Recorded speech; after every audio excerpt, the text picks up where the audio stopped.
السلام عليكم ورحمة الله وبركاته. الحمد لله نحمده ونستعينه ونستغفره ونؤمن به ونتوكل عليه ونعوذ بالله من شرور أنفسنا ومن سيئات أعمالنا من يهده الله فلا مضل له ومن يضلله فلا هادي له وأشهد أن لا إله إلا الله وحده لا شريك له وأشهد أن محمدا عبده ورسوله ما بعد. கண்ணியத்திற்குரிய எல்லாம் வல்ல அல்லாஹ் ஜல்ல ஷானஹு வ தஆலாவின் நல்லடியார்களே, அல்லாஹ்வுடைய பேரருளால் திருமறை குர்ஆனுடைய சின்னஞ்சிறு அத்தியாயங்களுக்கான விளக்கத்தை அறிந்து கொள்வதற்காக ஏற்பாடு செய்யப்பட்ட இந்த நிகழ்ச்சியில சூரத்துல் ஃபாத்திஹா என்ற அல்ஹம்து சூராவின் அத்தியாயத்தில் அல்ஹம்துலில்லாஹி ரப்பில் ஆலமீன் என்ற வசனத்திற்கான விளக்கத்தை நாம் பார்த்து வருகிறோம். அதுல ரப்புல் ஆலமீன் என்ற சொற்றொடருக்குள்ளே பல தத்துவங்கள் உள்ளடங்கி இருக்கின்றன. ரப்புல் ஆலமீன் என்ற அந்த ஒரு வாசகம், அகிலத்திற்கெல்லாம் படைத்து பராமரிப்பவன் என்ற வாசகம், ஒரே ஒரு கடவுள் தான் இந்த உலகத்திற்கு இருக்க முடியும் என்பதையும், எல்லா இலாக்காக்களும் எல்லா அதிகாரங்களும் அவனுடைய கையில் தான் இருக்கிறது என்பதையும் தெளிவாக சொல்லக்கூடிய ஒரு சொற்றொடர்.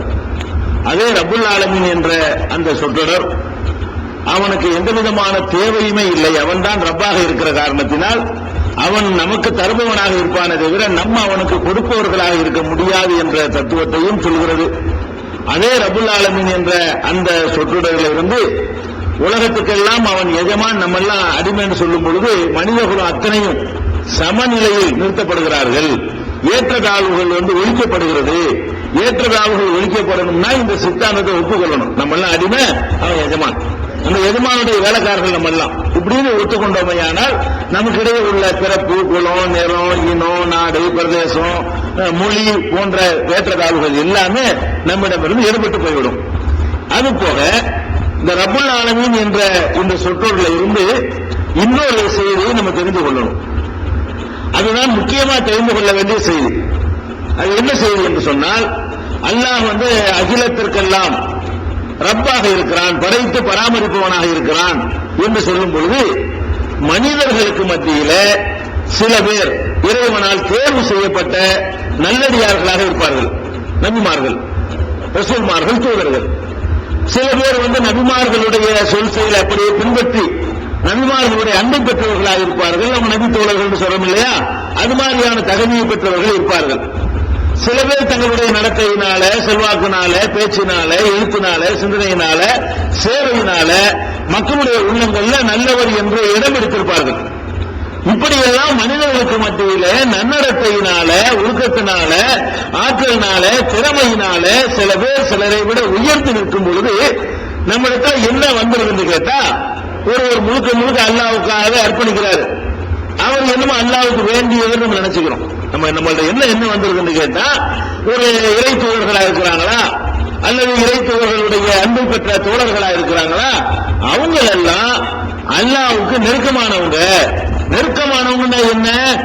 அடிமை தலையிலிருந்து விடுபட்டவர்கள். அல்லாஹ் செய்யற காரியத்தை அவங்களே செஞ்சுக்கிடுவாங்க. அல்லாவுக்கு நெருக்கம் ஆயிட்டதுனால எந்த அளவுக்கு எல்லாம் நெருக்கத்தை கற்பிச்சிருக்கிறாங்க என்று கேட்டா, அவங்க அல்லாவுடைய புள்ளேன்னு சொல்ற அளவுக்கு நெருக்கம் கற்பிச்சாங்க. சில இறை தூதர்கள் அல்லாவுடைய மகன் என்று சொல்லுகிற அளவுக்கெல்லாம் அவங்க நெருக்கத்தை, அல்லாவுக்கு நெருக்கம் என்று உறவு கற்பித்தார்கள். அல்லாவுக்கும் மனுஷனுக்கு மத்தியில் உள்ள இந்த மாதிரியான உறவுலாம் கிடையாது. அல்லாவுக்கும் அல்லாவால் படைக்கப்பட்ட படைப்பினங்களுக்கு மத்தியில எஜமான் அடிமை என்ற அந்த ஒரு உறவு தான் இருக்கே தவிர அந்த உறவை தாண்டி வேற உறவு கிடையாது. எவ்வளவு பெரிய மகான் பெரியார்ந்த நிலைக்கு வந்தாலும் சரி, அவர் அல்லாஹ் அவரை அடிமை தலையிலிருந்து அல்லாஹ் ரிலீஸ் பண்ணவே மாட்டோம். நம்ம கூட பண்ணிடுவோம். நம்ம ஒரு கடையில ஒரு 10-25 பேர் வேலைக்கு சேர்ப்போம். அந்த 25 பேர்ல ஒருத்தன் ரொம்ப விசுவாசமாகவும், ரொம்ப அர்ப்பணிப்போடும், ரொம்ப நாணயமாகவும், ரொம்ப நேர்மையாகவும் உழைக்கிறான்னு நம்ம என்ன செய்வோம் கேட்டா, வேலைக்காரனா இருந்தா கூட 25 பேர்ல இவன் மட்டும் எப்படி இந்த தொழிலை வளர்க்கறதுக்கு பாடுபடுறான் என்று அவன் முதல் போடாமலே நம்ம பார்ட்னர் ஆகிக்கிறோம். மனிதர்கள் செய்யற வளர்க்கறதே இல்லையா, ரொம்ப நெருக்கமா நல்லா உழைக்கிறவங்களா இருந்தாங்கன்னு சொன்னா சரி இவன் மாதிரி இவங்க எல்லாம் 24 பேர் சும்மா இருக்கிறாங்க, இவன் தான் ரவாபால கஷ்டப்படுறான், நம்ம தொழில் வளர்ச்சி இவன் தான் காரணமா இருக்கிறான், அவ்வளவு நாணயம், அவ்வளவு நேர்மை, அவ்வளவு பொறுப்பு, அவ்வளவு அர்ப்பணிப்பு மனப்பான்மை அப்படின்னு சொல்லி அவரை நம்ம என்ன ஆக்கிடுறோம், நம்ம தொழில பார்ட்னர் ஆக்கிடுறோம். 24 பேருக்கு சம்பளம் கொடுப்போம், இவனுக்கு மட்டும் என்ன செய்வோம், உனக்கு 25% லாபத்தில் உனக்கு பங்குப்பா, உனக்கு லாபத்தில் நான் பங்கு தரேன், நீ முதல்ல போட வேணாம், இப்படி சொல்லக்கூடிய முதலாளிகள் இருக்கிறாங்க, இப்படி நடக்கக்கூடிய தொழிலாளிகளும் இருக்கிறார்கள். இதையெல்லாம் பார்க்கக்கூடிய நமக்கு என்ன நினைப்பு வந்துருக்குன்னு கேட்டா, அல்லாஹ்வும் இப்படித்தானே, அல்லாஹ்வுக்கு தங்களை அர்ப்பணிச்சுக்கும் போது, அல்லாஹ்வுக்காக வணக்க வழிபாடுல மூழ்கி இருக்கும் பொழுது, அல்லாஹ்வுடைய வேலையவே அல்லாஹ்வுடைய கடமையவே சேவையாக செய்து கொண்டிருக்கும் பொழுது அவங்கள அல்லாஹ்வுடைய பார்ட்னர்ஷிப்பா சேர்த்து இந்த அடிமை தலையிலிருந்து கொஞ்சம் கிரேட ஏற்ற மாட்டானா, அவங்கள அடிமை தலையில் விடுவிக்க மாட்டான், நம்ம செய்யறமா இல்லையா, அப்படி விடுவிக்க மாட்டானா என்று இந்த உலகத்தில் நடக்கிற நடப்பை பார்த்துட்டு அல்லாஹ் அப்படி செய்வான் என்று நினைத்துக் கொண்டு சில பேர் அல்லாஹ்வுடைய அடிமை தலையிலிருந்து வெளியேறிட்டாங்க, அவங்க அல்லாஹ்வுக்கு அடிமை கிடையாது, அவங்களே ஒரு சில சின்ன சின்ன அதிகாரங்களை சுயமா பெற்றிருக்கிறார்கள் என்று நினைக்க ஆரம்பித்து விடுகிறார்கள். அந்த நினைப்புடைய வெளிப்பாட்டு தான் தர்கா வழிபாடு, சமாதி வழிபாடு, சேகு வழிபாடு, பீரு முரீது வழிபாடு. இது எல்லாத்துமே என்ன அடிப்படை காரணம் கேட்டா, அவங்க தங்களுடைய வணக்க வழிபாடு மூலமாக இந்த அடிமைங்கிற ஸ்டேஜெல்லாம் தாண்டி நம்ம தான் அடிமை, அவங்க எல்லாம் வேற எங்கேயும் போயிட்டாங்கன்னு நினைக்கிறோம். இதை ரப்புல் ஆலமீன் உடைச்சு தகர்க்கிறது. ஆலமீன்ல யாரும் தப்ப இயலாது. ஆலமீன் என்ற சொல்லு இருக்குது, அல்லாஹ்வை தவிர என்னென்னவெல்லாம் இருக்கு அவ்வளவு ஆலமீன்ல சேர்ந்துடும். அவ்வளவுக்கு நான் எஜமான் என்ற அந்த ஒரு உறவு தான் இருக்கே தவிர வேற மாதிரியான எந்த உறவும் கடவுளுக்கும் மனுஷனுக்கும் அடியானுக்கும் எனக்கும் கிடையாது என்று அல்லாஹ் அந்த ரப்புல் ஆலமீன் மூலமாக சொல்லித் தருகிறான். இதற்கு சான்றாக நபிமார்களை நம்ம முன்னுதாரணமா எடுத்துக்கொள்ளலாம். நபிமார்களை ஏன்னா அல்லாஹ்வுடைய அதிகாரிகளிலேயே நல்ல பர்ஃபெக்டான அதிகாரம் சொல்வதாக இருந்தால் தூதர்களை தான் சொல்ல முடியும். தூதர்கள் அல்லாஹ்வுடைய தேர்வு, அல்லாஹ்வா செலக்ட் பண்ணி தன்னுடைய செய்தியை மக்களுக்கு கொண்டு செல்வதற்கு இவர் தகுதியானவர் என்று அவன் பொறுத்து எடுக்கலாம். அல்லாஹ் செலக்ட் பண்ண ஒரு ஆள் கண்டிப்பா ரொம்ப உயர்ந்தவராக இருப்பார். அந்த இறை தூதர்களாக இருந்தாங்க பாருங்க, அவங்களுடைய வரலாற்றை நீங்க எடுத்து பார்த்தீங்கன்னு சொன்னா திருமலை குர்ஆன்ல எல்லாரும் அந்த இடத்துல நிப்பாட்டி குர்ஆன்ல எவ்வளவு தியாகம் பண்ண நல்லடியாரா இருந்தாலும் சரி, எவ்வளவு அர்ப்பணிப்பு செஞ்சவரா இருந்தாலும் சரி, அடிமைக்குன்னு ஒரு எல்லை இருக்கு, அங்க இருந்து தாண்டி மேல பதில காலத்து கூட அங்க இருக்கணும் என்று அல்லாஹ் ரப்பல் ஆலமீன் அவனுக்கு ஒரு இடத்தை வச்சுக்கலாம், மற்றவங்களுக்கு ஒரு இடத்தை வச்சுக்கலாம். என்னதான் நீங்க ஆகணும் செஞ்சாலும் சரி, நெத்திய நிலத்துல வச்சுக்கிட்டு நீங்க சைனாவில் கிடந்தாலும் சரி, அல்லாஹ்வுக்கு அவங்க வாழ்க்கை மொத்தம் அர்ப்பணிச்சாலும் சரி, நீங்க எல்லாம் இன்னைக்கு இருக்க ஒரு எல்லை இருக்கிறது. அந்த எல்லைக்கு மேல ஏறி அடிமைங்கிற எல்லை, அதை தாண்டி ஒரு படி மேல வந்தீங்கன்னு சொன்னா அல்லாஹ்வுக்கு பிடிக்காது. இதுல தாட்சணியம் ஒரு ரொம்ப நாளா பாடுபட்டார் பாவம் போனா போய் நம்ம செய்யுமா இல்லை, எப்படி அந்த மாதிரி விளையாட்டு அவன்கிட்ட கிடையாது. இதுக்கு உதாரணமா சொல்வதாக இருந்தால் ஆதம் அலைஹிஸ்ஸலாத்திலிருந்தே நீங்க எடுத்துக்கொள்ளுங்கள். ஆதம் அலைஹிஸ்ஸலாம் அல்லாஹ்வால் படைக்கப்பட்ட முதல் மனிதர் மாத்திரம் இல்லாம முதல் தூதர், முதல் நபி அவர். அப்ப ஆதம் என்பவர் முதல் மனிதராக இருப்பதோட முதல் நபியாவும் இருக்கிறார். அல்லாஹ் தன் கையால் அவரை படைத்தேங்கிறான்.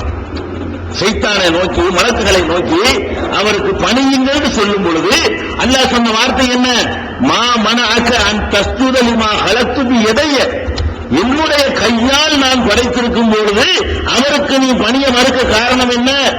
அல்லாஹ் இப்லீஸை கேட்கிறான், யா இப்லீசு மா மனஅக அன் தஸ்ஜுத லிமா ஹலக்து பி யதைய, என்னுடைய கரத்தால் நான் படைத்திருக்கக்கூடிய இந்த ஆதமுக்கு நீ பணிய மறுக்க என்ன காரணம்? என் கையால படைச்சாங்க. அல்லாஹ் தன்னுடைய கரத்தால் யாரை படைத்திருக்கிறானோ அந்த ஆதம் அலைஹிஸ்ஸலாத்தை படைச்ச பிறகு அவருக்கு எல்லாத்தையும் எந்த கிரேடு கொடுக்குறான்? அவர் ஒரு அமலும் செய்யல, படைச்ச உடனே அமல் செய்யாமலே கிரேடு. அமல் செய்யறதுக்கு முன்னாடியே மலக்குக்கு மேல அல்லாஹ் வைக்கிறான், உயர்ந்த அந்தஸ்துல வைக்கிறான். நீ தான் வசந்தாலும் இவங்கெல்லாம் உனக்கு கீழே தான் எல்லாம் சொல்ல வைக்கிறான். அது மாத்திரம் இல்லாம ஒரு பெரிய தோட்டத்தையோ சொர்க்கத்தையோ அமைச்சு கொடுத்து விரும்பியவா நல்லா விளையாடுங்க, கூட்டு விளையாடுங்க, ஜோடி வேற கொடுத்து நீங்க போய் விளையாடுங்க, என்ன வேணாலும் சாப்பிட்டுருங்க என்று அல்லாஹ் சொன்னான். இதுல ஒரு மரத்தை மட்டும் நெருங்காதீங்க என்று அல்லாஹ் சொல்லிவிட்டான். இவர் ஒரு மரத்தை நெருங்கிட்டார். எந்த மரத்தை அல்லாஹ் தொட வேணாம்னு சொன்னானோ அதை செஞ்சுட்டார். அல்லாஹ் மலக்குகளுடைய அப்ஜெக்ஷனை எல்லாம் மீறி, ஆட்சேபனை எல்லாம் மீறி தான் அவரை படைச்சான். அப்படி படைத்து அவர் சிறந்தவர்னு காட்டின பிறகு ஒரு மரத்தை தொட போயிட்டு போறாரு. நம்மள முக்கியமான ஆள் அவரு. ஒரு மரத்தை தொட வேணாம்னு சொன்னோம், அதை தொட்டு போட்டாரு, மத்தெல்லாம் கரெக்ட் தானே விட்டாரு அப்படின்னு சொல்லி எல்லாம் விட்டானா வெளியே போ, வெளியே ஏறு. அதான் அல்ல, நீ அடிமை எஜமான், என் எஜமானுடைய உத்தரவை மீறிட்டு நீங்க உட்கார்ந்துட்டு நீங்க. நான் உனக்கு என்ன சொன்னேன், இந்த மரத்தை தொடாதுன்னு சொன்னேன். நீ அந்த மரத்தை தொட்டுட்டா என்ன செய்யலாம், அல்ல நினைச்சா விட்டுருக்கலாம். அடிமையா இல்லாம வேற உறவு இருந்தால், மகன்கிற உறவு இருந்தால், அண்ணங்கிற தம்பிங்கிற உறவு இருந்தால், அது வேற என்னமாச்சியான ஒரு உறவு இருந்துச்சுன்னா என்ன பண்ணுவோம், அப்படி ஒரு சின்ன தப்புக்கான வெளியே போய் சொல்லிடுவோமா? ஆயிரக்கணக்கான கட்டளைகள் மரத்தை தொடாதுங்கிற ஒரு சின்ன கட்டளை நம்ம பார்வையில் பார்த்தோம்னு சொன்னா, ஒரே ஒரு கட்டளை ஒரு மீறினாரு. அதுக்கு அல்லாஹ் என்ன சொன்னா, இகபித்து இறங்குகிற பாலுக்கு மொழி பாலு அதுவும் ஒருத்தனுக்கு எழுதியா தான் போ சண்டை போட்டு சாவு. அல்லாஹ் இறக்குமே இறங்கி விடுறான், போ வெளியே போ. போய் எவ்வளவு அழகான இடத்துல உங்களை வச்சிருந்தேன், அது கெடுத்து நாசமாக்கில போங்க. ஒருத்தருக்கு ஒருத்தர் எழுதியா இருப்பீங்க. அதுதான் நடந்துட்டு இருக்கு. இப்ப ஒருத்தர் வீட்டு விசாரிக்கமா இல்லையா, இதை சொல்லி அனுப்புறா. பெருமறை குரான்ல 2:38, 2:36, 7:24, 20:123 இந்த வசனங்களை எல்லாம் ஆதம் அலைஹிஸ்ஸலாத்தை வெளியேற்றிய ஒரு செய்தி அல்லாஹ் சொல்லி காட்டுறாங்க. ஏன் வெளியேற்றான்? எஜமான் அடிமைங்கிற ஒரு உறவு இருக்கனால வெளியேற்றான். வேற மாதிரி உறவு இருந்தா வெளியேற்றிருக்க மாட்டான். அடிமை அடிமையா இருக்கணும், சொன்னதை கேட்கணுமே தவிர நீ தன்னிச்சையா நடந்ததுன்னா விட்டுற முடியாது. தூக்கி எறிஞ்சு வேகமா விட்டுருவான். நானே உன்னை படைச்சிருந்தாலும் சரி, உனக்கு உயர்வை கொடுத்திருந்தாலும் சரி, ஒரு நிமிஷத்தை கடாச்சிடுவான். எங்க நீங்க வச்சா அல்ல அதோட பாதுகாத்துக்கு ஒரே இடத்துல கொண்டு வச்சுட்டான். அங்க மலக்குகளை எல்லாம் பணியாள கொஞ்சம் மேல வச்சுக்கிட்டு ஒரே ஒரு தப்பு பண்ணவன அடிமை அடிமை நிலையை நீடிட்டீங்களா? உங்களுக்கு நினைச்சதான் செய்யலாம் நினைச்சிட்டீங்களா? ஏன் சொல்ல கழுத மாட்டேன்னு முடிவு பண்ணிட்டீங்களா? வெளியே போ அப்படிங்கிறான்ல. அதே மாதிரி வழக்கத அகிதனாயில் ஆதமும் கபலு, இதற்கு முன்னால் ஆதம் இடத்திலே நாம் ஒரு அக்ரிமெண்ட் செய்தோம், ஒரு ஒப்பந்தம் போட்டோம். நசிய அவர்கள் மறந்து விட்டார். வளம் நஜிதல் வாசமா, அவற்றை எந்த ஒரு உறுதிப்பாட்டையும் நாம் காணவில்லை என்று சொல்லி 20வது அத்தியாயத்தில் 115வது வசனத்தில் சொல்லுகிறான். இன்னும் சொல்ல பண்ணு கடுமையான வார்த்தை யூஸ் பண்றான் ஆதம் அலைஹிஸ்ஸலாத்துக்கு. வாசா ஆதம் ரப்பஹு ஃபகவா, ஆதம் தன்னுடைய ரப்புக்கு, இறைவனுக்கு, எஜமானுக்கு, படைத்து பராமரிப்பவனுக்கு மாறு செய்து வழிகட்டார். அசான மாறு செய்தார், பாவம் செய்து விட்டார், அவர் வழிகட்டார் என்று சொல்லி 20வது அத்தியாயத்தில் தாகாங்கிற அத்தியாயத்தில் 122வது வசனத்தில் அல்லாஹ் சொல்லி காட்டுகிறார். அப்ப இது என்ன விளங்குறது? அவன் சொல்ல கேட்கணும். யாரா இருந்தாலும், எவ்வளவு பெரிய நம்ம எல்லாம் உருவாவதற்கு யார் மூலப்பிதாவா அல்ல அமைச்சு வச்சிருந்தானோ அவராக இருந்தாலும் சரி, அல்லாது நேரடியாக யாரை படைத்தானோ அப்படி படைக்கப்பட்டவராக இருந்தாலும் சரி, அவருக்கு எல்லா விஷயத்திலும் பரீட்சை வச்சு மலக்குகளை எல்லாம் திரிச்சு காட்டி ஒன்னொன்னு கேட்டது டக்குன்னு பதில் அடிச்சாரு. மலக்குகளுக்கு தெரியல, திரும்ப முடிச்சாங்க. அவ்வளவு பெரிய அறிவை கொடுத்திருந்தாலும் சரி, ஏன் சொல்ல கேட்டா இங்க இரு இல்லைன்னு அப்படின்னு சொல்லி அல்லாஹ் தூக்கி கடாசி இருக்கிறான் என்று இதுல பார்க்கிறோம். அதே மாதிரி ஒரு மனிதர் அல்லாஹ்வுக்காக அர்ப்பணித்தல் என்பதுல அதிகமான காலம் அர்ப்பணித்திருக்கிறார் என்பதற்கு ரெக்கார்டு பூர்வமாக இருக்கிற ஒரே ஆள் நூஹ் நபி தான். மற்றவங்க எவ்வளவு காலம் வாழ்ந்தாங்க நமக்கு சொல்லப்படல, அதிகமான வருஷங்கள் தெரியல. நூஹ் நபியை பொறுத்த வரைக்கும் லபிரதிஹும் அல்பசனத்தின் இல்லா 50 ஆமா, 1000 வருடத்திற்கு 50 ஆண்டுகள் குறைவாக அந்த மக்களோடு அவர் வசித்தார் அப்படின்னு நல்லா சொல்லி காட்டுறோம். அப்ப 950 வருடங்கள் நூஹ் அலைஹிஸ்ஸலாத்து வஸ்ஸலாம் அவர்கள் அந்த மக்களுக்கு பிரச்சாரம் செய்கிறார்கள். 950 வருஷம் அந்த காலத்துல வாழ்நாள்கள்லாம் அதிகமாக கொடுக்கப்பட்டது. இப்பதான் கொஞ்சம் கொஞ்சமா குறைஞ்சிட்டு போச்சு. நம்மளே பார்க்கிறோம், நமக்கு தாத்தாமார்கள், நம்ம முப்பாட்டன்மார்கள் எல்லாம் ஒரு 85-90 வரைக்கும் அந்த கைத்தறியை உண்டாமல் நடந்து கொண்டிருந்தார்கள். இன்னைக்கு 45 ஹார்ட் அட்டாக் போய்கிட்டு இருக்கோம், 65 எல்லாம் முடிஞ்சு போயிடுது. அப்ப நமக்கு தெரிஞ்ச 100-120 எல்லாம் இருந்தவர்கள்லாம் இப்ப இருக்க முடியல.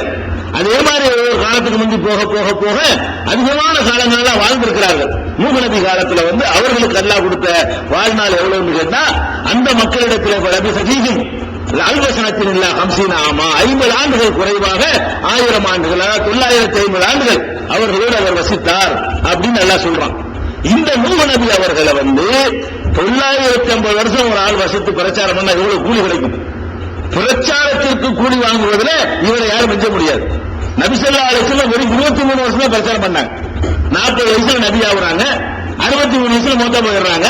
அவங்க பிரச்சாரத்திற்குன்னு கிடைக்கிற நன்மை எடுத்து பாத்தீங்கன்னு சொன்னா ஒரு 23 வருஷம் பிரச்சாரம் பண்ண நன்மை அவர்களுக்கு வர வைக்கப்படும். ஆனால் கோடிக்கணக்கான மக்களுக்கு சென்றடைஞ்சால் அதை குறிப்பு ஒரு கணக்கு ராயத்தி மாதிரி அவர் அவருக்கு சொல்லி அவர் அவருக்கு சொல்லி அவர் அவருக்கு சொல்லி அந்த வகையில் ரசூல் ஸல்லல்லாஹு அலைஹி வஸல்லம் கூட கிடைக்கும். நேரடியாக பிரச்சாரம் செய்வது என்ற கணக்கு எடுத்து பாத்தீங்கன்னா வெறும் 23 ஆண்டுகள் நபி ஸல்லல்லாஹு அலைஹி வஸல்லம் பிரச்சாரம் பண்ணியிருக்கிறாங்க. இவர் 950 வருஷம். ஒப்பிட்டு பார்க்க முடியுமா இத?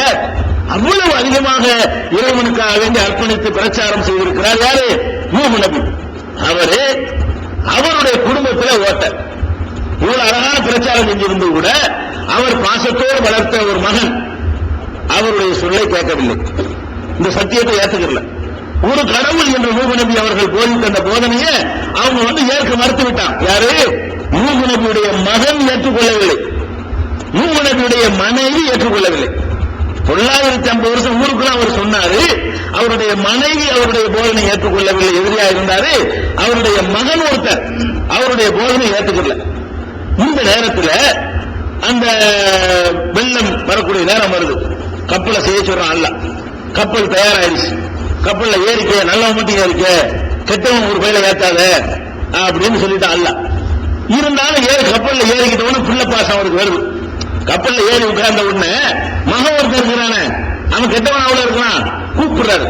கூப்பிடுறாரு, யாபனை ஏற்கும் ஆனா மகனே என்னோட நீ ஏறிக்க அப்படின்னு சொல்றாரு. வலாத்துக்கும் ஆள் காபிரேன், நிராகரிக்கிற கூட்டத்தில் நீ சேர்ந்துடாதப்பா, நீ எங்க கட்சியில சேர்ந்த கொள்கை ஏற்றுக்கொண்டு நான் சொல்லக்கூடிய அறிவுரை ஏற்று உள்ள வர்றாண்டா வா அப்படின்னு அவங்க கூப்பிடுறாங்க. 11வது அத்தியாயம் 42வது வசனம், ஹூத் என்ற அத்தியாயத்துல 11 42வது வசனத்திலிருந்து இப்படி படிச்சுட்டே போகலாம். அதுக்கு அவன் என்ன சொல்றான் தெரியுமா? ஆவி இலாஜபலி யாசிமுனி மினல்மா, வெள்ளப்பிரளயத்திலிருந்து காத்துக் கொள்வதற்காக வேண்டி நான் உன் கப்பல்ல ஏறிக்கிட்டு கொள்கையை விட மாட்டேன், நான் ஒரு மலை உச்சில ஏறி காத்துக்கிறேன். நான் கொள்கையில உறுதியாகும், கப்பல ஏறி உறுதி பாருங்க. அவனுக்கு தகப்பனார் கூப்பிடுறாரு, வெள்ளம் வரப்போகுடா, நாசமா போயிருவீங்க, மேல இருந்து மழை கொட்ட போகுது, கீழே இருந்து பொங்கி வரப்போகுது, அழிஞ்சு போயிருவீங்க, என் கொள்கையை ஓரிரை கொள்கை ஏற்றுக்கிட்டு உள்ள வாழ்கிறாரு. அவன் சொல்றான், சாவி இலாஜபலி யாசிமுனி மினல்மா, வெள்ளத்திலிருந்து காத்துக் கொள்வதற்காக வேண்டி நான் மலை உச்சியில ஏறிக்கொள்வேன் அப்படின்னு அவன் சொல்றான். நூஹ் நபி சொல்றாங்க, லா ஆசிமல் யௌம மின் அம்ரில்லாஹ், அல்லாஹ்வுடைய ஆணை வந்துவிட்டது, அதிலிருந்து காப்பாற்றுகிற எவனும் இன்னைக்கு கிடையாது. இல்லாம ரஹிம, அல்லாஹ் அருள் புரிந்தவனை தவிர, அருள் புரிந்த கப்பல் இருக்கிறவங்க, அல்லாஹ் அருள் புரிந்தவர்களை தவிர, கப்பல் இருக்கிறவர்களை தவிர யாரும் காப்பாற்ற முடியாதுப்பா, நீ வந்திருப்பா அப்படிங்கிறாரு. மாட்டான்.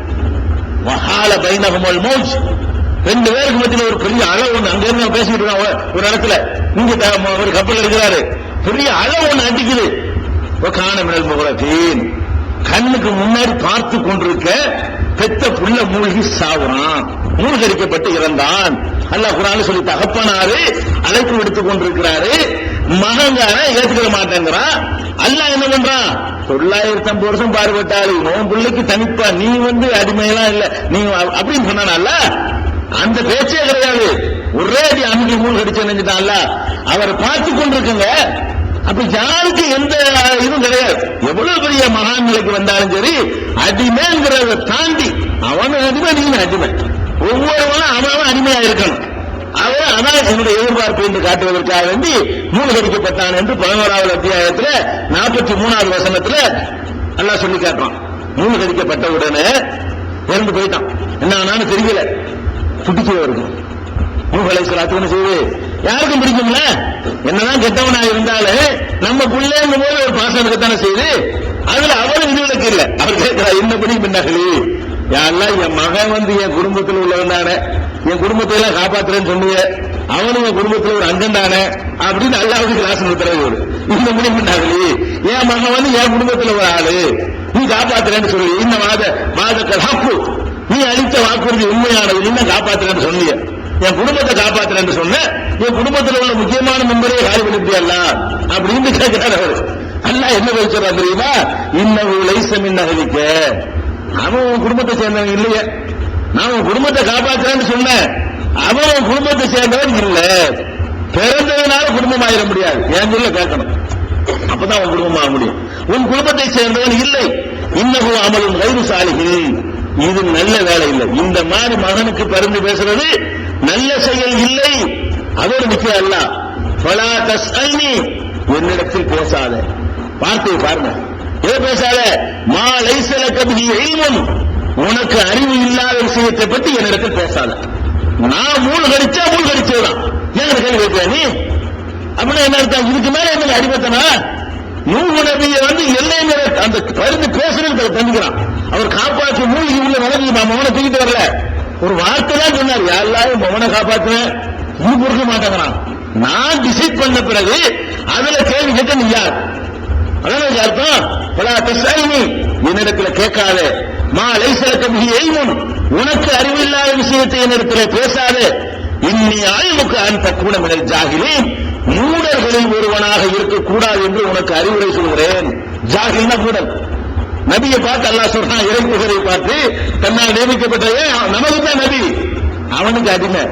மூடன்னு சொல்லுவான், முட்டாள் வேண்டான்னு சொல்லுவான். அது கேட்கிற யாருக்கு அதிகாரம் கிடையாது. அல்லாஹ் என்ன சொல்றான்? அல்முக அன் தக்கூன மினல் ஜாஹிலீன், மூடர்களில் ஒருவராக இருக்கக்கூடாது என்று உனக்கு நான் அறிவுரை சொல்கிறேன். இந்த மாதிரி பேசுற மூடத்தனம், முட்டாள்தனம், இடத்துல எதுக்கு பேசக்கூடாது, மகனுக்காக பேசக்கூடாதுன்னு சொன்னா அடிமை எஜமா என்ன உறவு இருக்கு? நூஹ் நபி சேவையில செஞ்சிருக்கலாம், அதுக்கு இங்க கிடைக்கிற பரிசுல கொஞ்சம் கூட கிடைக்கும், ஆனால் பங்கு கிடைக்காது. பரிசு கிடைக்குமே தவிர என்ன கிடைக்காது? அதிகாரத்தில் பெற்ற மகனை காப்பாற்றுகிற அதிகாரம் கொடுக்கலையே. நம்ம என்ன நினைக்கிறோம்?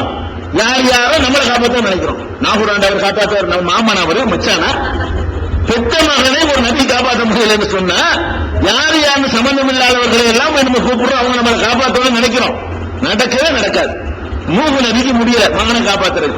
இது எங்க இருக்குன்னு கேட்டா 11ஆம் அத்தியாயம் 46, இந்த கடுமையான வார்த்தை 46 சூரத் ஹூத் என்ற அத்தியாயத்துல 46 வசனத்தை பாத்தீங்கன்னா இவ்வளவு கடுமையா முட்டாள்தனமா பேசாத, நிறுத்து, பேச்சு நிப்பாட்டு, உன் மகன் இல்ல, இந்த மாதிரி பேசுறது கெட்ட வேலை, என்கிட்ட பேசக்கூடாது, இப்படி எல்லாம் கடும் வார்த்தைகளை எல்லாம் யூஸ் பண்றதை பாக்குறோம். அதே மாதிரி நூஹ் நபியுடைய மனைவி அவங்க ஏற்றுக்கல. அந்த காலத்துல ஏற்றுக்கொள்ளாவிட்டால் கூட குடும்ப வாழ்க்கை நடத்தலாம் இருந்திருக்கு அவங்களுக்கு. அந்த சமுதாயங்களுக்கு கொள்கை மாறுபட்டு இருந்தால் கூட ஒருவர் இஸ்லாத்தை ஏற்று ஒருவர் ஏற்றுக்கொள்ளாமல் இருந்தார்களே, ஆனால் அதற்காக தாம்பத்தியத்தை முடிச்சுக்கிற வேண்டியதில்லை என்ற ஒரு சட்டம் முந்தைய உம்மத்துகளுக்கு நமக்கு இது கிடையாது. நூஹ் நபி சத்திய பாதையில் இருக்கிறாரு, அவருடைய மனைவி அந்த பாதையில் இல்லை. எவ்வளவு சொல்லி பார்க்கிறாரு, அந்த பொம்பளை கேட்க மாட்டேன்ருச்சு. கடைசி என்ன ஆச்சு? ரிசல்ட் என்ன? அல்லாஹ் அந்த ரிசல்ட் சொல்லி காட்டுறான். 66வது அத்தியாயத்துல 10வது வசனத்தில் சொல்லி காட்டுகிறான். வரபல்லாஹு மஸலன் இல்ல கஃபரும் ராத்தனூஹின் வம்ராத்தனூத், நூஹுடைய மனைவியையும் லூத்துடைய மனைவியையும் நிராகரிப்பவர்களுக்கு எடுத்துக்காட்டாக நான் சொல்கிறேன், அல்லாஹ்வாகிய நான் எடுத்து காட்டுகிறேன். இந்த ரெண்டு பேரும் என்ன பண்ணாங்க? லூத்துடைய மனைவியும் நூஹுடைய மனைவியும் என்ன பண்ணாங்க? அல்லாஹ் சொல்லி காட்டுறான். கானத்தா தஹத அபுதைனி மின் இபாதினா சாலிஹைனி, இரண்டு நல்லடியார்களுக்கு கீழே மனைவியராக இருந்தார்கள். ரெண்டு பேருமே, இந்த ரெண்டு பெண்களும் நூஹ் நபி என்ற ஒரு நல்லடியாருக்கு மனைவியாக, லூத் நபி என்ற ஒரு நல்லடியாருக்கு மனைவியாக இருந்து, சாலிஹைனி நல்லடியாருக்கு மனைவியாக இருந்து கானத்தாகுமா, ரெண்டு பேருடைய கொள்கைக்கு துரோகம் செய்தார்கள். பலம் யுக்னியா அன்ஹுமா மினல்லாஹி ஷையா, இந்த ரெண்டு நபிமார்களும் நூஹ் லூத் என்ற இரண்டு நபிமார்களும் அந்த மனைவிமார்களை அல்லாஹ்விடமிருந்து காப்பாற்ற முடியவில்லை. அல்லாஹ் சொல்றான், நரகத்திற்கு செல்லக்கூடியவர்களோடு சேர்ந்து நீங்கள் இருவரும் செல்லுங்கள் என்று அந்த பெண்களுக்கும் சொல்லப்பட்டு விட்டது, தீர்ப்பாகிவிட்டதுங்கிறாங்க. நூஹ் நபியுடைய மனைவிக்கு நரகத்துக்கு போய் என்று உத்தரவு பிறப்பித்து விட்டேன், லூத் நபியுடைய மனைவிக்கு நரகத்துக்கு செல் என்று விசாரிக்க வேண்டிய கட்டளை பிறப்பிச்சுட்டான். மறுமையில ஃபார்மாலிட்டி தான் விசாரணை இருக்குமே தவிர மறுமையில தீர்ப்பு போய் அழிச்சுட்டான், அவனுக்கு சொல்லி தந்தான். ரெண்டு பேர் நரகத்திற்கு செல்லுங்கள் என்று தீர்ப்பாகிவிட்டது என்று எல்லாம் சொல்லி காப்பாற்ற முடியாது. அப்ப மறுமை நாள்ல நூஹ் நபி பார்த்து கொண்டு இருக்க அவர் மனைவி நரகத்திற்கு கொண்டு செல்லப்படுவார், இவருக்கு காப்பாற்ற முடியாது. லூத் நபி பார்த்து கொண்டிருக்க அவருடைய பொண்டாட்டி நரகத்திற்கு போவார், இவருக்கு காப்பாற்ற முடியாது. ஏன்? ரப்பு அப்து, அவ்வளவுதான் உறவு. உறவு என்ன?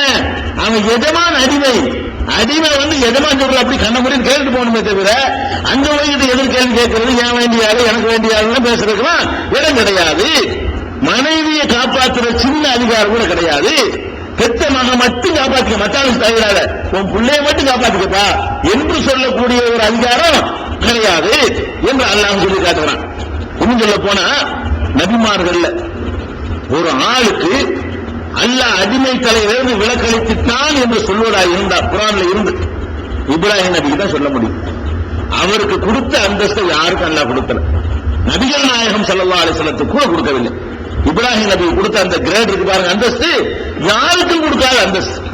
அதனாலதான் தொழுகையில ரசூல் ஸல்லல்லாஹு அலைஹி வஸல்லம் எப்படி துஆ செய்ய சொல்லி தர்றாங்க, அத்தஹியாத்துல சொல்றீங்களே அல்லாஹும்ம ஸல்லி அலா முஹம்மதின் வ அலா ஆலி முஹம்மதின் கமா ஸல்லைத அலா இப்ராஹீம் வ அலா ஆலி இப்ராஹீம். இது என்ன அர்த்தம்? இறைவா, இப்ராஹீமுக்கு அருள் புரிந்தது போல, இப்ராஹீமுடைய குடும்பத்தாருக்கு அருள் புரிந்தது போல இந்த முகமதுக்கும் முகமதுடைய குடும்பத்தாருக்கும் அருள் புரிவாயாக என்று கேட்க சொன்னார்கள். கேட்கிறோம்.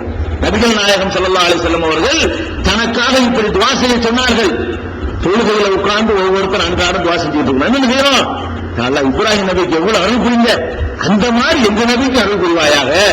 இப்ராஹிம் நபியுடைய குடும்பத்தாருக்கு எவ்வளவு அருள் புரிந்தாய் அந்த மாதிரி எங்க நபிக்கு அருள் புரிவாயாக கேட்கிறோம்னு சொன்னா யாருக்கு கூட அருள்? நபிகள் நாயகம் ஸல்லல்லாஹு அலைஹி வஸல்லம் அவர்களே அவருக்கு மாதிரி எனக்கும் கேளுங்க. அது என்ன நடந்தது? அவர் தான் மிஞ்சி நிற்கிறார். இப்ராஹிம் நபி தான் அல்லாஹ்வுடைய அருள் பெற்றவரை மிஞ்சி நிற்கிறார். ஏன் மிஞ்சி நிற்கிறாரு? நம்ம பார்க்கிறோமே, இஸ்லாமிய வணக்க வழிபாடுகளை எடுத்து பார்த்தீங்கன்னா ஹஜ்ஜிங்கிற ஒரு முக்கியமான வணக்கம். அந்த ஹஜ்ஜில உள்ள எல்லா காரியமும் இவரோட தொடர்புடையதான். ஹஜ்ஜிங்கிற அந்த வணக்கத்தை செய்யறமே இவர் போய் மகன் அறுக்க போனாருங்கிறத நம்மளை போட்டு ஆட்ட இருக்கிறான். அல்ல எப்படி அவருக்கு எவ்வளவு கிரேடம் கொடுக்கலான்னு பாருங்க. அவருக்கு அல்லாஹ் கொடுக்கிற மரியாதை என்னன்னு கேட்டா, அவர் மகனை அவர் அறுத்து பழியிட போனாரு, அல்லாஹ் ஒரு ஆட்டை கொடுத்துட்டா அவர் வீட்டு போக வேண்டியதானே. தரக்கனா அலைக்கு பிள்ளாகிறேன் பிந்தி வருபவர்களுக்கு அதை ஒரு வழிமுறையாக நாம் விட்டு வைத்திருக்கிறோம் எல்லாம் சொல்லி காட்டுறா. நீ நான் நம்மளை அறுக்க சொல்றான். அவரை ஃபாலோ பண்ணு. அவருடைய மனைவி பாலைவனத்தில் கொண்டு விட்டுட்டு வந்துட்டார். மனைவியையும் கை குழந்தை இஸ்மாயிலையும் தண்ணீர் இல்லாமல் கஷ்டப்படுறாங்க. தண்ணி கிடைக்கல. சபா மலையிலிருந்து மருவாவுக்கு ஓடுது அந்த அம்மா. மருவா மலையிலிருந்து சபா மலைக்கு ஓடுது. எதுக்கு ஓடுது? ஏதாவது கூட்டம் போகுதா? ஒட்டக கூட்டம் போகுமா? வியாபாரிகள் போறாங்களா? அவங்க தண்ணின்னு வச்சிருப்பாங்களே, வாங்கி குழந்தைக்கு கொடுப்போம் அப்படிங்கிறதுக்காக வேண்டி, குழந்தையுடைய சொந்த காரியத்திற்காக வேண்டி அந்த அம்மா சபாவிலிருந்து மருவாவுக்கு ஓடுறாங்க. மருவாவிலிருந்து சபாவுக்கு ஓடுறாங்க. நம்மள ஓடுங்கிறான்ல. ஹஜ்ஜில் என்ன பண்றீங்க? ஹஜ்ஜிக்கு போய் சபா மருவா மலையில ஓடுறோமா இல்லையா? சபாங்கிற மலையில இருந்து மருவாவுக்கு போறோம், மருவாவில இருந்து சபாவுக்கு ஓடுறோம். ஏன் ஓடுறோம்? அது என்ன பெரிய இபாதத் இருக்கிறது? அந்த தியாகத்தை மிச்சம் அல்லாஹ் கொண்டை விளைச்சலோட விட்டார். இந்த அம்மா ஏத்துக்கிடுச்சு. கை குழந்தை எவ்வளவு காட்டுல கொண்டு விட்டா இருக்க முடியுமா? அதுதான் அல்லாஹ்வுடைய ஆர்டர் என்று சொன்னால், அல்லாஹ் என்னை கைவிட மாட்டானா, இங்க இருக்கிறேன். இந்த மக்காங்கிற ஊரை உருவாக்க நினைத்த அல்லாஹ் ரப்பல் ஆலமீன் அன்றைக்கு வெறும் பொட்டல் வெளியாக இருந்த ஒரு இடத்துல கொண்டு போய் ஒரு பொம்பளையும் அவர்கிட்ட பிள்ளை கொண்டு விட்டு வர்றாங்க. யாருக்கு முடியும்? எந்த பொம்பளையால் ஏற்றுக்கொள்ள முடியும்? அந்த தியாகத்தை அல்லாஹ் பார்க்கறான். அல்லாஹ்வுடைய நம்பிக்கை வைத்து இந்த இடத்துல தங்களுக்கு அந்த அம்மா சம்மதிச்சாங்க இல்லையா? அவங்களுடைய தியாகத்திற்காக வேண்டி சபா மருவாவோட ஓடும் சொல்றான். அந்த குழந்தையுடைய தாகத்தை பொறுக்க மாட்டாம அல்லாஹ் உற்பத்தியாக்குற அதிசய நீரூற்று சம்சம் அதை குடிக்கிறது நமக்கு புனிதமான ஆக்கி வச்சிருக்கிறான். அவர் நின்று கஅபாவை மறு நிர்மாணம் பண்ணார். ஒரு தங்கி இருந்து அந்த இடத்துல நீங்க தொழுகிற ஒத்தகை மகாம் இப்ராஹிம் முஸல்லா, மகாம் இப்ராஹிமே நீங்க கொஞ்சம் தொழுது கொடுங்க. போறவங்க கஅபாவை மட்டும் தொழாம மகாம் இப்ராஹிம்ல நீங்க தொழுகையை நடத்திக்கிறீங்க என்று சொல்லுகிற அளவுக்கு அவருடைய அந்தஸ்தை அல்லாஹ் நினைஞ்சிருக்கிறான், உயர்த்தி இருக்கிறான். இத்தகவல்லாஹு இப்ராஹிம கலீலா, இப்ராஹிமை உற்ற நண்பனாகவே நான் ஆக்கிக்கிட்டேன். நண்பன்கிற வார்த்தையை யாருக்கு யூஸ் பண்ணல? அவருக்கு மட்டும் 4வது அத்தியாயத்தில் 125வது வசனத்தில் இந்த சர்டிபிகேட் கொடுக்கலாம், அடைமொழி.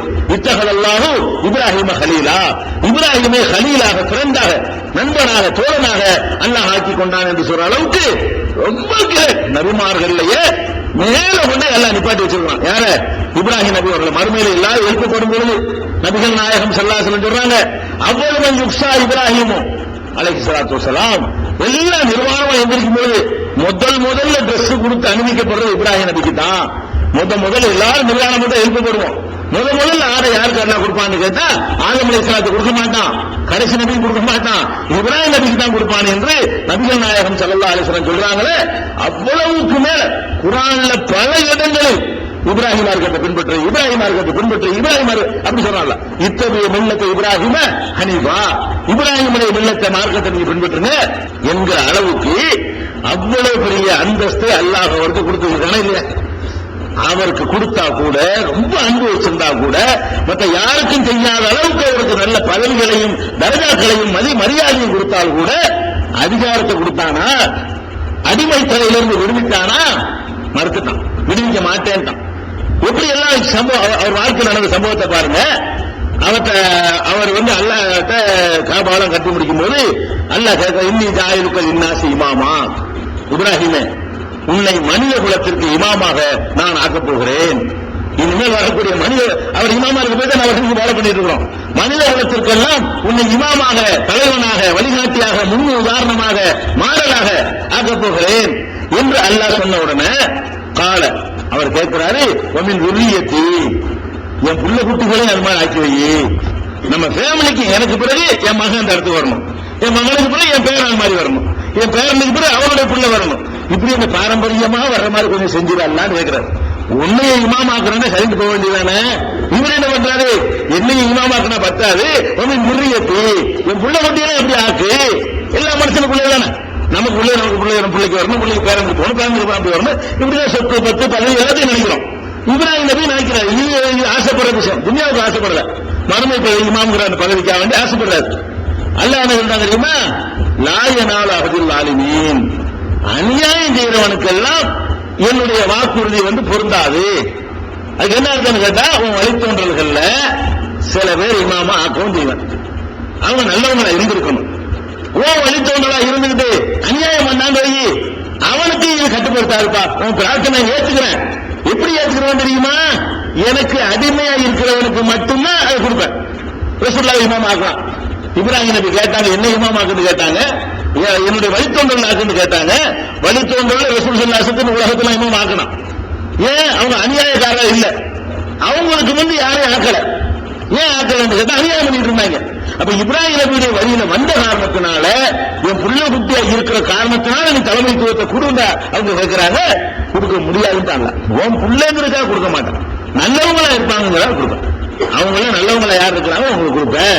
அப்ப இதெல்லாம் அடிமை நிப்பாட்டுறானே இல்லையா, என் சொல்ல கேட்கணுங்கிறதா முக்கியம். நான் பாப்பேன் தவிர உனக்கு வேண்டிய ஆளு உன்னைய மட்டும் பிரித்து படுத்திக்கிட்டாரு, என்னைய பிரித்து படுத்தல, அது நடக்காது.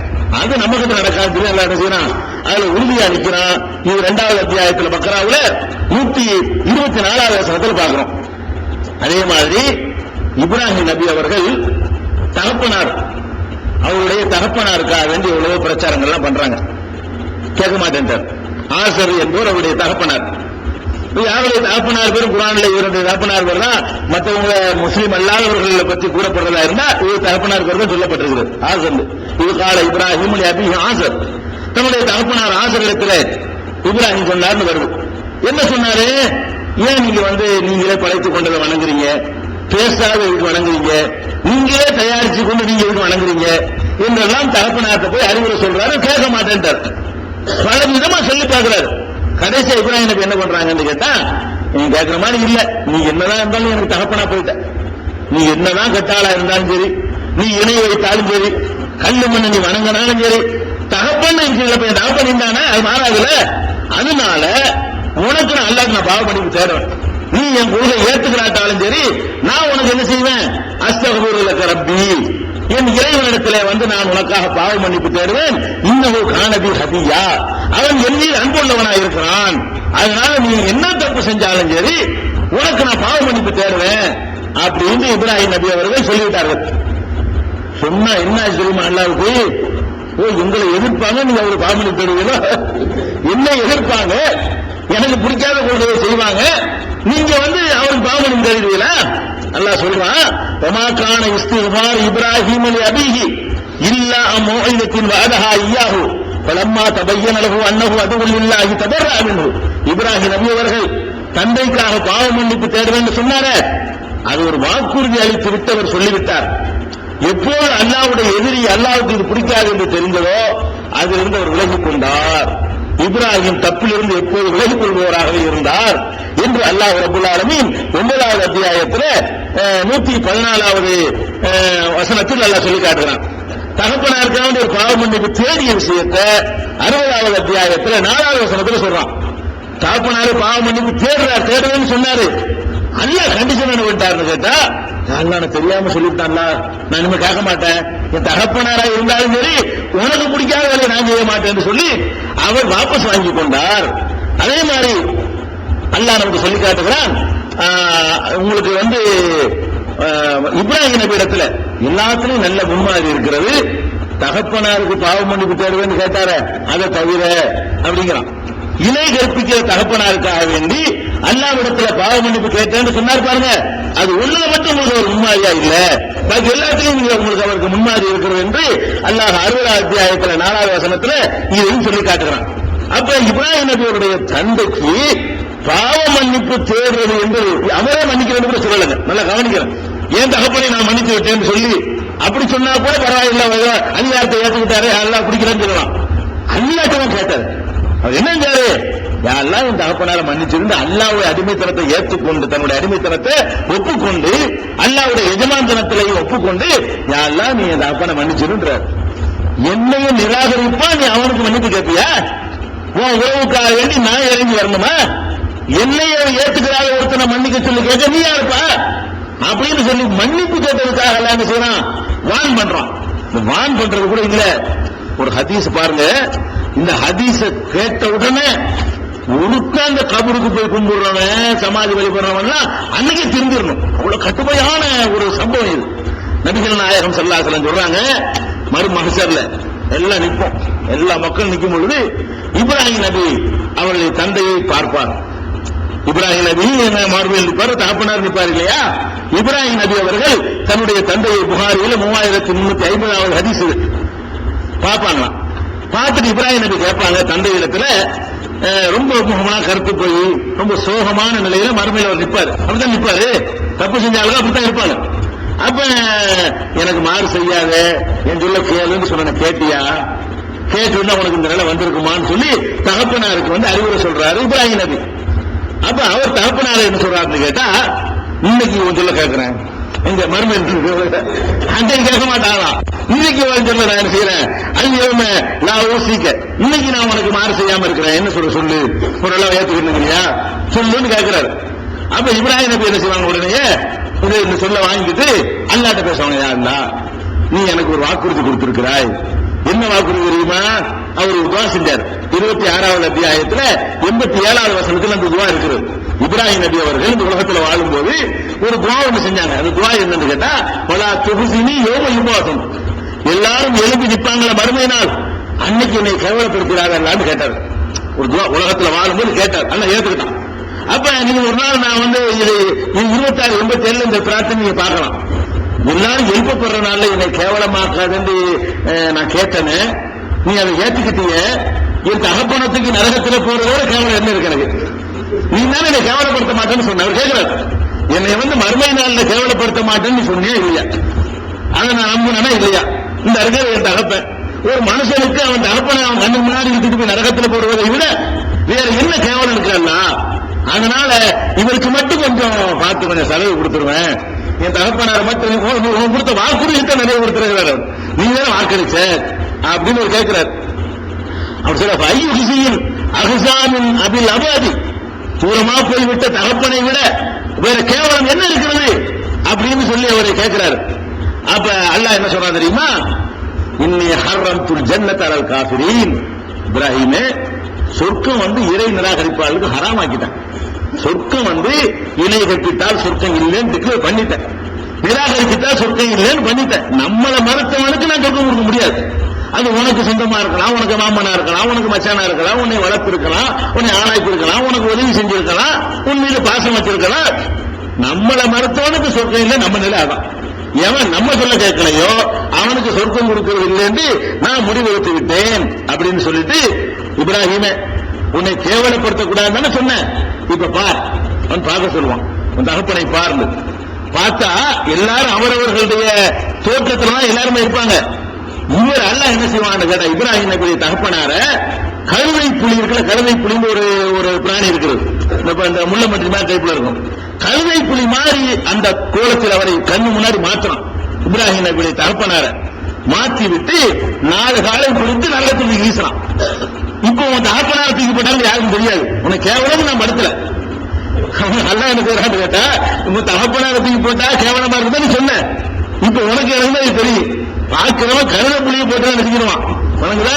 கழுத புளியை தூக்கி நரகத்தில் போட போறேன், அது ஒரு தகப்பனாரை கழுத புளியா மாற்றி இப்ப நரகத்தில் தூக்கி போடுறேன்னு சொல்லிவிட்டு அல்லாஹ் என்ன செய்யறான், அவர் கண்ணு முன்னாடியே தகப்பனாரை ஒரு மிருகமாக மாற்றி தூக்கி நரகத்தில் வீசினா உன்னை கேவலப்படுத்த மாட்டேன்னு சொல்லி கேவலம் நினைக்கிறேன்.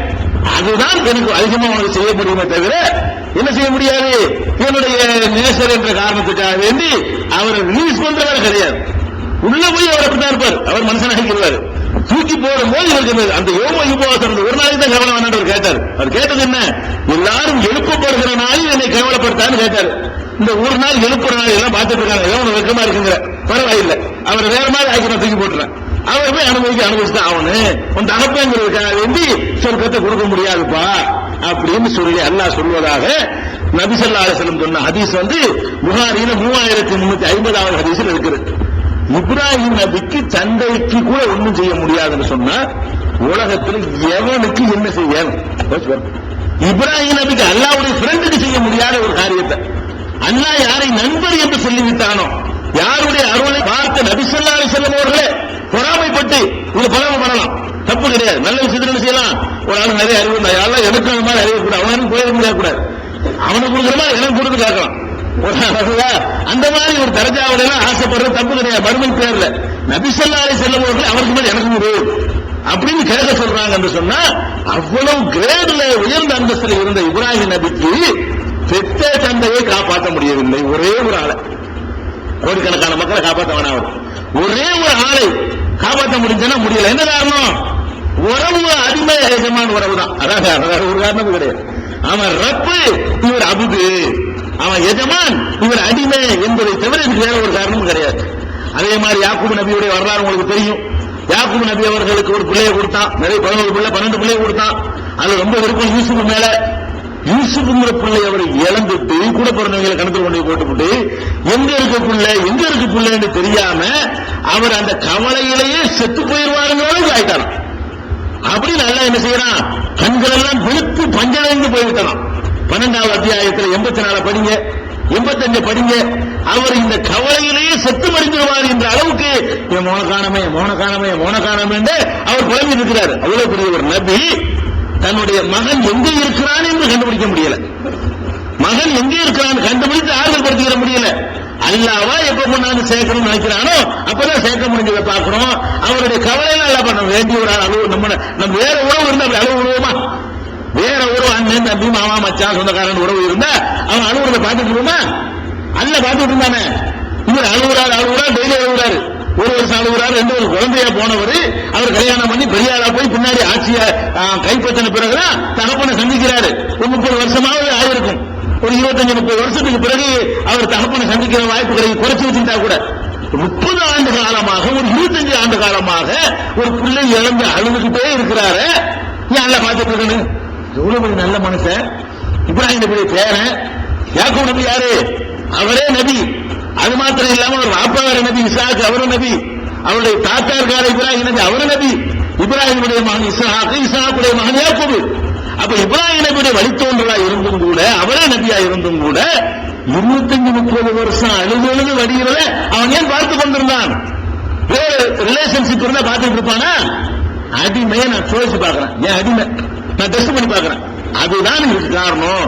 இதை விளங்கிக்கலாம். அதே மாதிரி ஐயூப் நபி அவர்கள் மிகப்பெரிய கஷ்டத்துக்கு ஆளானாங்க. ஒரு நபி தான். எந்த அளவு கஷ்டம்? ரப்பி அன்னி மஸ்ஸனி யதுர்ரு, யா அல்லாஹ் எனக்கு துன்பம் தாங்க முடியலையே, அந்த அர்ஹமுர் ராஹிமீன், நீ தான் கருணையாளர்களுக்கெல்லாம் கருணையாளனா இருக்கிறேன் அவர் கேட்கிறார். 21:83 பார்க்கலாம். 21:84 அல்லாஹ் சொல்றான், அவருடைய பிரார்த்தனை ஏற்றுக்கொண்டு அவரை அந்த அடிமை அந்த நோயிலிருந்து நம்ம விடுவித்தோம். 38-41 சொல்லி காட்டுறான். அப்ப பல வருட காலமாக ஐயூப் நபி அவர்கள் நோயிலையும் நொடியிலையும் துன்பத்திலையும் கஷ்டத்திலையும் உழல வைத்தானே. ஏன் உழல வைத்தான்? வேற மாதிரியான உறவு அல்லாஹ்வுக்கு மனுஷனுக்கு இருந்தா உழல வைப்பானா? இல்ல.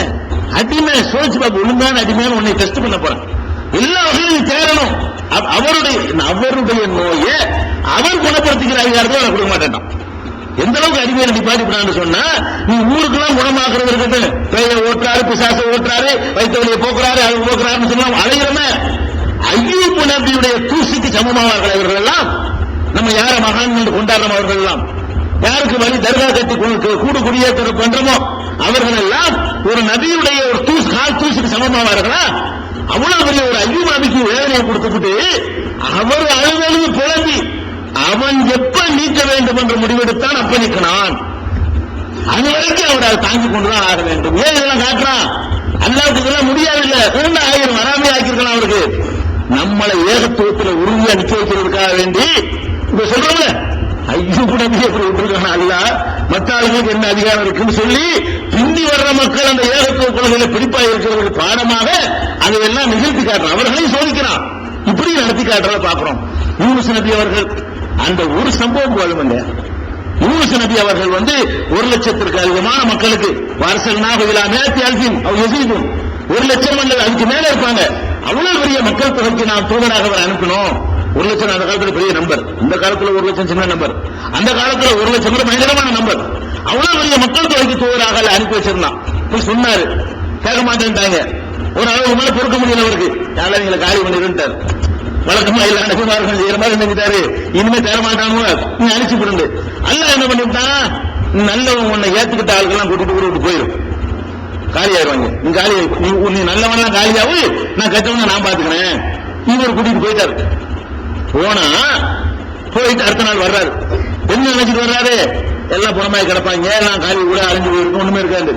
அங்க ஜெயஜெயன் சந்தோஷமா இருக்குது, அந்த ஊரே சந்தோஷமா இருக்குது. உடனே இவர் கோபம் வருது. யார் மேல கோபம்? அல்லாஹ் மேல.